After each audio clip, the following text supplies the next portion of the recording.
5 নম্বর point হচ্ছে, আমরা যে ভাষাতেই যে মিডিয়ামে পড়েছি সেই ভাষাতে পরীক্ষা দিয়েছি। আমি বাংলা মিডিয়ামে পড়েছি, বাংলা ভাষা জানি, এই পরীক্ষা দিয়েছি। যখন লেখা পরীক্ষা বাংলাতেও দিয়েছি, মুখ দিয়ে যখন মৌখিক পরীক্ষা বা ভাইবা দিয়েছি সেটাও বাংলাতেই দিয়েছি। যারা নেপালি জানে তারা নেপালিতে এক্সাম দিয়েছে, নেপালি লিখেছে, ভালো কথা।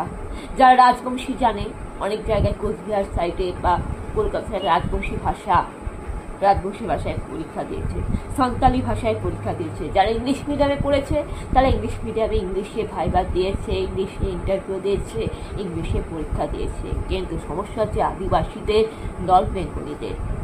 কেন? তারা হিন্দি মিডিয়াম স্কুলে পড়েছে ঠিকই, কিন্তু হিন্দিতে লিখতে পারে না, হিন্দি ভাষায় তারা লিখতে পারে না। আমরা যেমন বাংলা মিডিয়ামে পড়েছি, আমরা বাঙালি, আমরা বাংলা ভাষায় লিখেছি, বাংলা ভাষায় পরীক্ষা দিয়েছি, কিন্তু ওদেরকে ইংলিশে দিতে হয়। এটা কেন? যখন হিন্দি ভাষায় যখন পড়াশোনা করছে, হিন্দিতে যখন হিন্দি মিডিয়াম স্কুল, তাই তাদেরও তো হিন্দি ভার্সন লেখাটা তারা হিন্দিতেই এক্সাম দিবে। এটা হিন্দি স্কুলের দরকার আছে। কেননা এই মালবাজারে আমরা নানা ভাষা, নানা মত, নানা পরিধান, বিবিধের মাঝে দেখো মিলানো মাখান, আমরা সব জাতি গোষ্ঠী, সব ধর্মের, সব ভাষার মানুষ বসবাস করি। তাই মালবাজারও একটা হিন্দি স্কুল, মানে যেখানে হিন্দিতে পরীক্ষা দিতে পারবে, একটা দরকার। বিশেষ করে চা বাগানগুলিতেও একটা দরকার আছে, আদিবাসীদের জন্য দরকার আছে। কেননা আমরা আদিবাসীরা হিন্দি ভাষার মানুষ।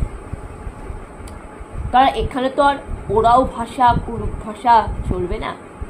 কারণ আমরা যে জাতিতে বিলং করি, এখানে আমরা ওরাও, আর ওরাও যে একটা ভাষা আছে, সেই ভাষাকে বলা হয় কুরুক ভাষা। মানে এটা আমাদের পূর্বপুরুষদের, পিতৃপুরুষের ভাষা, ওরাও ভাষা। আর এটা হচ্ছে তোমার দক্ষিণ ভারতে চলে, ঝাড়খণ্ডে চলে, ছত্তিশগড়ে, রায়গড়, ছত্তিশগড় ওখানকার চলে। তো পশ্চিমবঙ্গে যেটা চলে সেটা হচ্ছে আঞ্চলিক ভাষা, সাঁওতালি ভাষা আর সাঁওতালি ভাষা। তো হিন্দিটা হচ্ছে মানুষের সুবিধাজনক। হিন্দিতে বেকার, আর আদিবাসীরা আমরা হিন্দিতে কথা বলতে বেকার। তো যখন স্কুলে যখন পড়তে হয়েছে, তো তখন খুব কষ্ট হয়। আমার বাবারও কষ্ট হয়েছিল। আমার বাবা ওরকম করে ইংলিশে পরীক্ষা দিয়ে, কারণ আমার বাবা ইংলিশে ছিল। আমার বাবার কাছে আমি ক্লাস 7, 8 অব্দি আমি তো বাবার কাছেই আমি ইংলিশ পড়েছি। আমার প্রাইভেট ইংলিশের টিচার ছিল না 7, 8-এ। আমার বাবাই আমার ইংলিশের প্রাইভেট টিউটর ছিলেন। যাই হোক, আমার বাবা সিজা স্কুলে চাকরি করেছিল। সিজা স্কুল থেকে মা আদর্শ বিদ্যাভবন স্কুলের অফিসের ক্লার্কের চাকরি করেন। তো পাশাপাশি আমার বাবা কিন্তু আগে টিউশনি পড়াতো সিজা স্কুলে থাকাকালীন। তারপরে আমার বাড়িতে বাবার কাছে পড়ি। তো আমার বাবা মতন যারা আছে তারা না হয় পেরেছে, বর্তমানে কি যাদের মানে কি বলবো, যাদের ব্রেনটা তুই আছে তারা পারছে, কিন্তু অনেকের পক্ষে কিন্তু সম্ভব হচ্ছে না। দেখুন, হাতের 5টা আঙুল তো সমান হয় না, সবাই তো সব জন্য পারফেক্ট হয় না। সবার সাথে যে সবকিছু যে সবাই যে একেবারে সবকিছুই পারফেক্ট হতে পারে না। কারোর ক্ষেত্রে অসুবিধা হচ্ছে, কারোর ক্ষেত্রে জল ভাত, কারোর ক্ষেত্রে কঠিন। তাই বলছি, যখন হিন্দি মিডিয়াম স্কুলে যখন পড়েছে তারা হিন্দিতেই পরীক্ষা দিক। যেহেতু আমরা বাংলা মিডিয়ামে পড়েছি, আমাদের বাংলা ভাষাতে আমাদেরই আছে। আর আপনারা তো বলেন যে মাতৃভাষাতে আমরা পরীক্ষা দেবো, নিজের মাতৃভাষা ছেড়ে কেন আমরা অন্য ভাষায় পড়বো? আমাদের মাতৃভাষা আছে, তো ওদেরও তো ওদের মাতৃভাষা। প্রত্যেকের ভাষাকে সম্মান করা, রেসপেক্ট করা উচিত। কেননা যার যেটা মাতৃভাষা হোক না কেন, সেটা বাংলা হোক, মারাঠি হোক, আদিবাসী হোক, নেপালি হোক, হিন্দি হোক, সংস্কৃত হোক, এটা আমাদের ভারতের ভাষা। সবাই আমরা ভারত মায়ের সন্তান, কারণ আমরা এক জায়গাতেই থাকি। আর যে ভাষায় কথা বলি না কেন, আমাদের একটাই অর্থ, একটাই মানে। তো এই 3টা নিয়ে আমি কথা বলছি, মালবাজার এলাকার আশেপাশে ডুয়ার্স অঞ্চলের নিয়ে। এবং গ্রামের দিকে, চা বাগানের দিকে রাস্তাগুলি বেশি ভালো করা উচিত, বড় করা উচিত।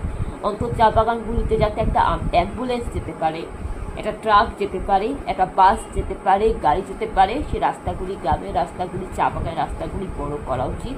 আর লাইটের ব্যবস্থা করা উচিত। আর পরিশেষে বলবো যে দয়া করে জঙ্গল কেটো না, গাছ কেটো না। মানে কোচবিহার যাচ্ছি, নাগরাকাটার ফরেস্ট দেখি নাই উধাও। আরে বাবা, নাগরাকাটার ফরেস্ট কই গেল? এত গাছগুলা কাইটে দিচ্ছে, জঙ্গল একদম পরিষ্কার।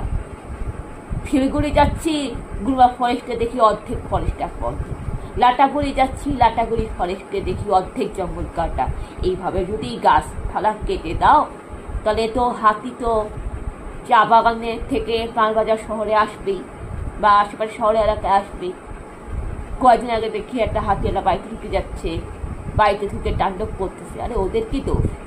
তোমরা ওদের জিনিস ধ্বংস করতেছো, ফরেস্ট ধ্বংস করতেছো, জঙ্গল নষ্ট করছো, বন্য পশুদের অসুবিধায় ফেলাচ্ছ, বিপদে ফেলাচ্ছ। ওদেরও তো বাঁচার অধিকার আছে। ফরেস্টের জিনিস চুরি হচ্ছে, হ্যাঁ, ফরেস্টের জিনিস চুরি হচ্ছে, কাঠ চুরি হচ্ছে, সেই হিসাবে কোনো খবর রাখছো না। এটা আমাদের নজর রাখা উচিত। আর এই বিষয়ে পুলিশ প্রশাসনের এবং বন দপ্তর কর্মীদের, মিউনিসিপ্যালিটি, পৌরসভা, মালবাজারের শাসক দল, মালবাজারের যারা দায়িত্বে আছে, এসডিও, বিডিও, এদের একটু সচেতন থাকা উচিত যে জঙ্গল ফরেস্ট নিয়ে, ফরেস্টের উন্নয়ন নিয়ে গাছ কাটা বন্ধ করা উচিত। জঙ্গল থাকবে জঙ্গলের মতন, জঙ্গল আছে, অসুবিধা কোথায়? তোমাদের যদি কোনো বড় কোনো কারখানা, বড় কোনো শপিং মল, বড় কোনো উন্নয়ন রাস্তাঘাট বানাতে হয় তোমরা করো, কিন্তু জঙ্গল কেটে কেন? ফরেস্টের পশু পাখিদের মধ্যে ওদের কেন অসুবিধায় ফেলাচ্ছ? কারণ একটা গাছে কিন্তু আমাদের অক্সিজেন যোগায়। গাছ আছে বলে আমরা বেঁচে আছি। গাছ যদি না থাকতো, আপনার গাছ যদি কেটে দিচ্ছেন, দিল্লিতে কি ঘটনা জানেন? দিল্লিতে মানুষ এখন অক্সিজেন সিলিন্ডার নিয়ে ঘুরে বেড়ায়, পলিউশন হচ্ছে। মালবাজার এলাকা এটা ডুয়ার্স অঞ্চল। ডুয়ার্স অঞ্চল হচ্ছে চা বাগানের সুন্দর, বন জঙ্গলের সুন্দর। দয়া করে এটাকে দিল্লি বানাবেন না, রাজস্থান বানাবেন। এটা আমার নাগরিক হিসাবে আমার এটা ব্যক্তিগত অনুরোধ। এই 4টা বিষয় আমি আপনাদের কাছে বলতে এসেছি। বন্ধুরা,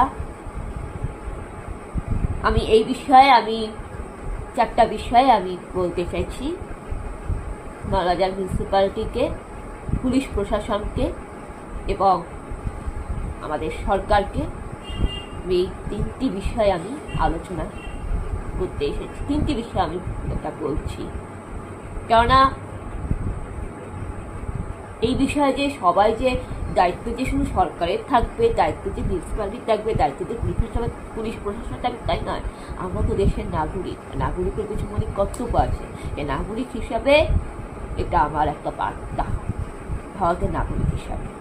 বন্ধুরা, আপনারা সবাই ভালো থাকবেন, সুস্থ থাকবেন। গলার মধ্যে ভুল ত্রুটি হয়ে থাকলে মার্জনা করবেন। আপনাদের সবাইকে ধন্যবাদ। জয় যিশু।